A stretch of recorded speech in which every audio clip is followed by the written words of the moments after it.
韩正会成为袁世凯吗？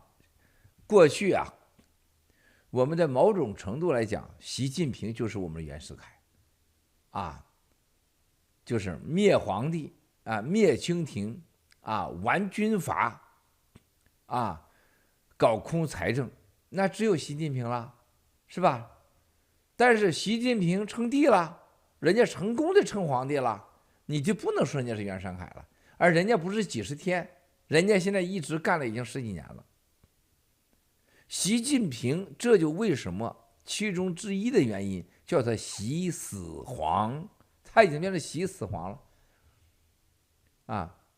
大清朝毁于谁呀？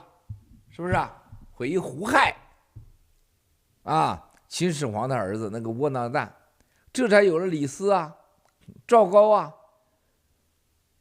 对不对？那现在我们需要一个把习死皇干掉的人，大家不要去死搬硬套那个角色，咱只是比喻，它没有100%的共同性，那就是现在的就是韩正啊。咱说的袁世凯，就是在某种程度上就是灭掉集权的，然后呢自己亲身去干的，然后有那种。而且袁世凯某种程度上还是有国际视野的啊，玩弄于皇权啊与首长之上的啊，是这么个概念。现在韩正既是过去司马懿到最后啊，把整个的曹家江山全变成了自己啊。中国过去只有2个人，就在过去的10年，只有2个人有这本事，王岐山和韩正。中国没有第3个啊，在治理国家能力上啊，只有2个人，一个是汪洋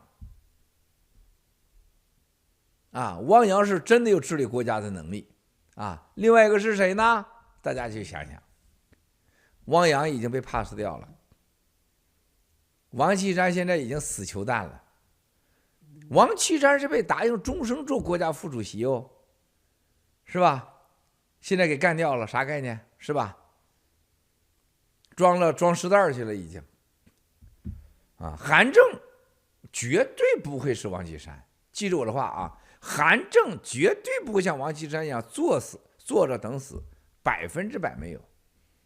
记得去年我说吗？在病毒期间，韩正自己坐高铁回上海，连假都不请。啊，别跟我说这个是吧？我要照顾我老娘去，对吧？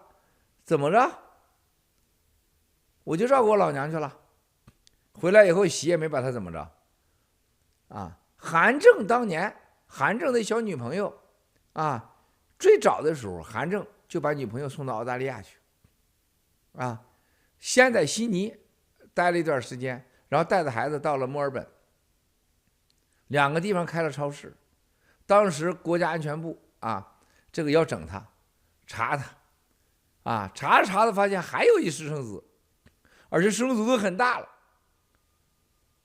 当时韩正就处理那个事儿的时候，不懂得国内这个政治游戏人，你不懂，就韩正能迅速的能把国安、公安、中纪委全部搞定，一个上海市长啊，那你能敢吗？